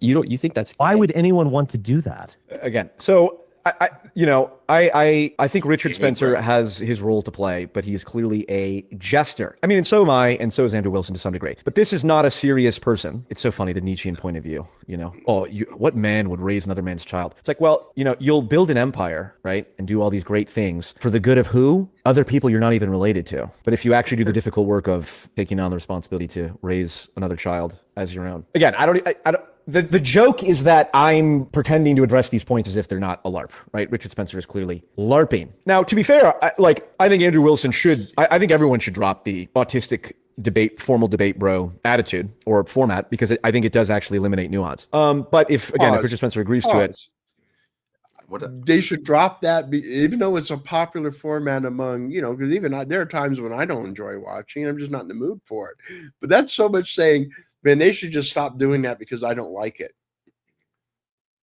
They should stop doing debate pro. You know what? They should stop doing USC because I don't like USC. Well, if he were right about that there's no way to have nuance in those debates, I could understand at least why he thinks that. But it's just because nuance doesn't occur in those debates doesn't mean that they can't. There's nothing that limits. It's the way that we've been primed to approach conversations with one another that makes it so that nuance just. But if you don't want that format, don't watch that show. Right. That's what I'm just saying. It's like, how authoritarian he is is. I do not like screaming into this. the So void. this is bad for people to watch. And that's very. But I guess. content. Is he saying that it should be banished or banned, or is he just saying, I Didn't think he that's just say shit, we should move away They said from it? this. Go back about a minute, and where he's like, he Yeah, I'm literally gonna go says something to the effect of. 704. He says something to go the back effect to the of beginning. this these points as if format. they're not a LARP, right? Richard Spencer is clearly Yeah, I think LARPing. that's right. Now, to be fair, I think Andrew Wilson should, I think everyone should drop the autistic formal debate bro attitude or format, because I think it does actually eliminate nuance. Pause. So I think people should drop it. I think people should drop it. Why? Okay, that's fine. Go ahead. But I'm just saying, there's a lot of people that enjoy that format. Do It's you a very think he just popular format. policed? Do you think he's policing people's use of that format? Because I think this is fascinating. I feel like the left for the past decade has said things like, I think we should do blah, blah, blah, and have been told, you're trying to police the way other people do things. Just by Well, how saying, am I hey, I supposed think to this is interpret his my in- viewpoint on shit. How do you interpret his I mean, That people should do this less often. That we should have more of those conversational content and less of the debate content. Who is he to say that? Why is he the authority to say that? He's not an authority. Saying, I think this is bad, doesn't mean that you're an authority and you're going to force it on the world. But he Where says is that more than coming that. from? But he said more than that. He said this format should be eliminated. No, he didn't. Okay, hold on. We're going to go back one more time. And so is This Andrew is Wilson. what he to some said degree. in But this full. is not a serious person. It's so funny, the Nietzschean point of view, He's too far. taking on the responsibility to tending to address these. Wilson should a LARP, right? Richard Spencer is clearly LARPing. Now, to be fair, I think Andrew Wilson should. I think everyone should drop the autistic formal debate bro. Keep I think going. everyone should You drop the haven't finished your cut. autistic formal. Finish. Okay, Yep. Yes, you he agree says with me that there. thus far? Yes, Okay. thus far. Attitude That's or format, because I think it does Or actually eliminate format. nuance. But Because it if eliminates Richard Spencer nuance. agrees to it, then if Andrew Wilson allowed him to back out of it after agreeing to it, after I'm sure Andrew has seen Richard Spencer call Andrew an F-slur and say that raising stepkids Okay, is I take gay. back what I said. Pause. I do take back what I said. He isn't policing it and saying it that it should be. He said, I think, which prefaces it as his opinion. I take back what I said.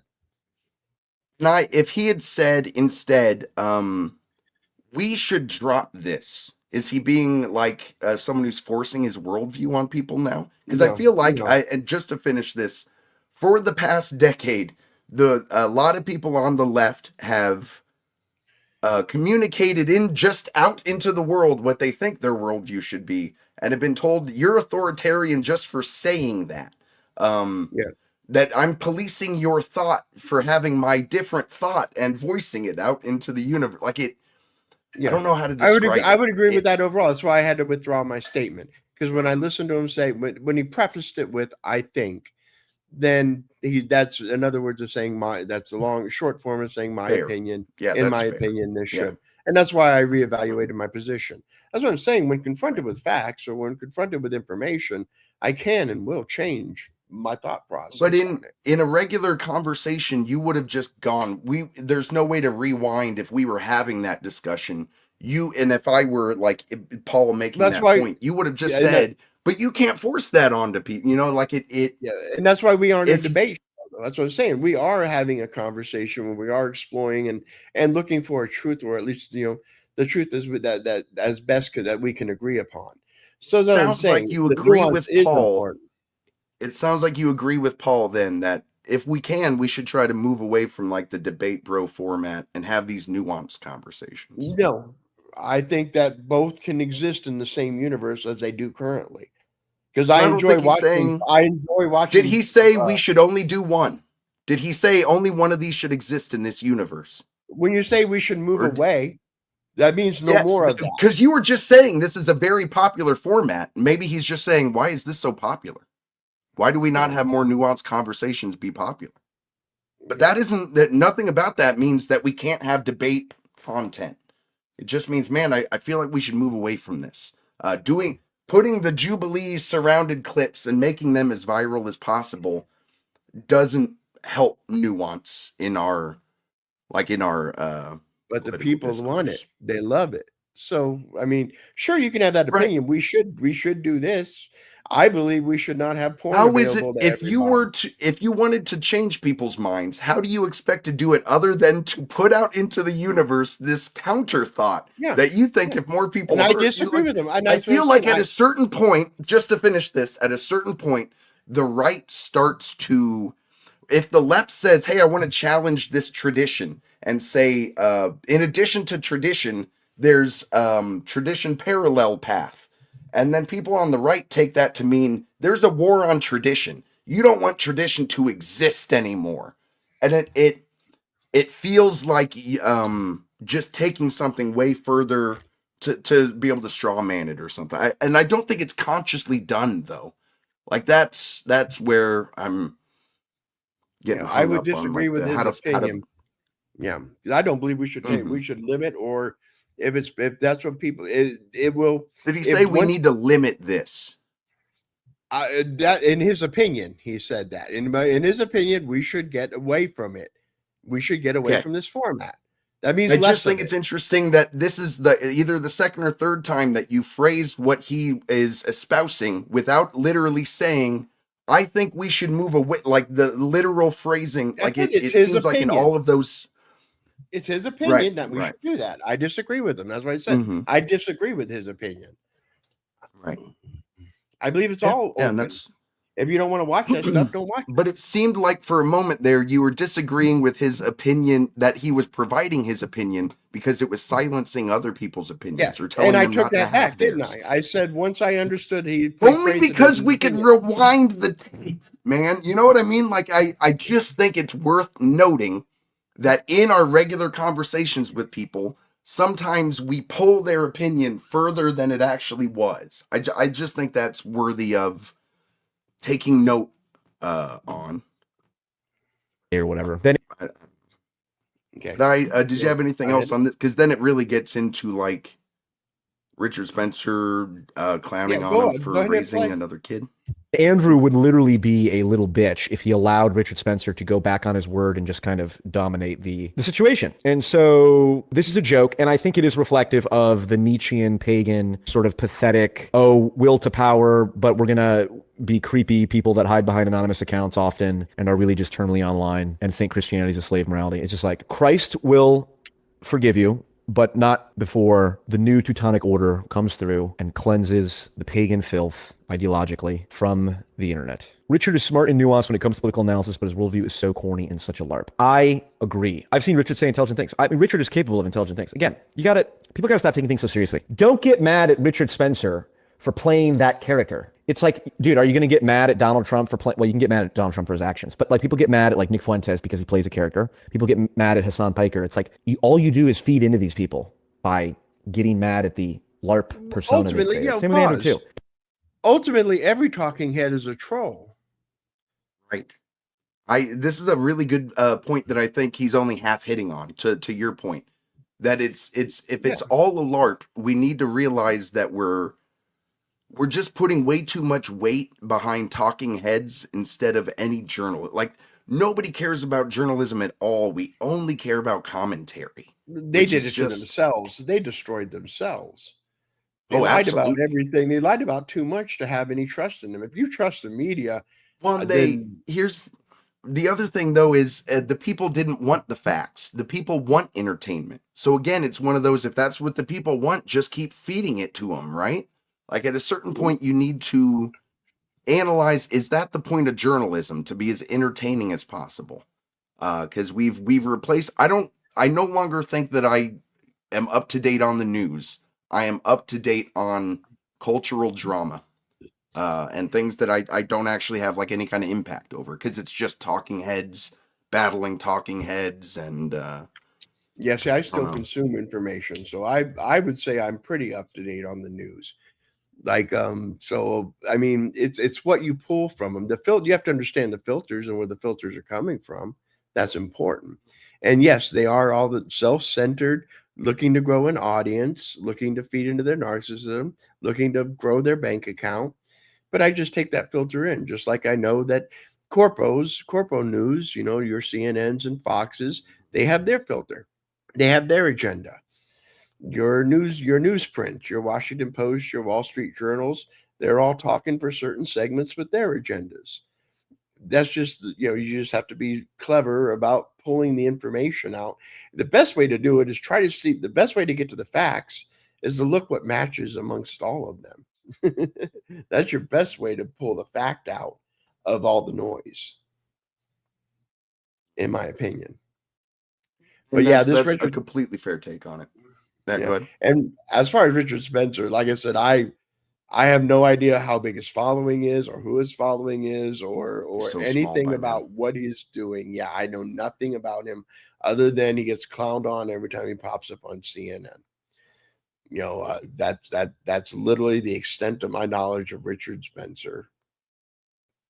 Period. And send me those clips then, because I'd be fascinated to see how they even interact with Richard Spencer on CNN, for fuck's sake. I will do that 100%. For real. Because I feel like, has Nick Fuentes popped up on CNN yet? No, they had but MTG on within like days of her. Yep. They did have one of his groypers on, and he immediately disavowed the groyper. I don't know what the groyper said on TV, but he immediately disavowed the groyper that did show up. So, but yeah, I'll go ahead. Kind of the problem. It's going to be the problem for Hassan too, is when you don't actually build a whole lot of a movement so much as you filled your audience with like rhetoric, with certain talking points. They don't actually do anything other than regurgitate talking points. They don't. Once they go out and try to have an impact, or like try to throw out the net to get more people in, a lot of times those leaders are like, fuck, no, not you.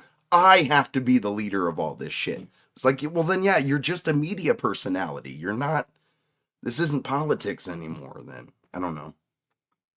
Hell, Chewbacca. Anything else that I think we got to call it a night. We're almost 2 hours tonight, Larry. Fuck yeah. Yes, because we showed up right on time. I had fun. We're That gonna was show up fun. on time, man. Yeah. Yeah, no, Oh yeah. and we'll do it again tomorrow. I'm not sure. Do you have any ideas what we're going to talk about tomorrow? Same things we talk about every day, Pinky. How to take over the Yeah. world. No, I'm thinking Yeah. I do have some clips of like Cenk Uygur reacting to being thrown or being his visa revoked for the UK trip. If we don't have anything popping up, that would be a good one to analyze certain rhetoric being used that I think would be fascinating. But otherwise, shit that you send me, whatever you got in your hopper, we can cover that too. All right, I'll go ahead and I'll take a look and we'll see what's going on. Yeah, because there really hasn't been a whole lot of fresh stuff. So I've been watching a lot of old content, learning felt a about little some stale. new content creators. Yeah, and that's in the comment of this video. Please leave me a link to your YouTube because I'll be your first subscriber, man. I'll Yeah, be I want to there wait for until I the have some content deep for that dive. channel. I'm going to work on that this week. So Well, then I'm text it trying to me either way. Yeah, I'm trying to decide exactly what I want to say. I don't know what I want to say or how I want to say it yet. So I'm going to do some thinking on that and create a product. And we'll see. But you gotta remember, I'm Gen X. I have no ambition. If I gain like 10 followers, I'm going to be very happy. I'm not looking to promote. I'm happy being in the shadows and commenting on all the bullshit. That's what I did, all through high school. That's what I did when I was working all we called them back in the day McDonald jobs. They weren't McDonald's, but you just worked. You wage slave. You went to work and you talk shit on everybody.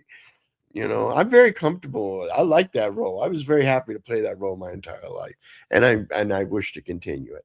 Even as a fleet leader, I was the most laid back. Someone said we weren't a fleet; we were a frat house, because that's just how our vibe is. We didn't.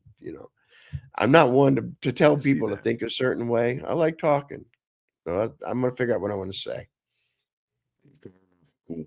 But yeah, no, we'll be back in the feed tomorrow. I don't know what it's going to be. There are too many things to follow out there, dear listener, watcher. That's why you got to subscribe, hit the like button, all that fun shit. But we'll hit you guys tomorrow. Anything else, Larry? Nope. Peace out, guys. Have a good one.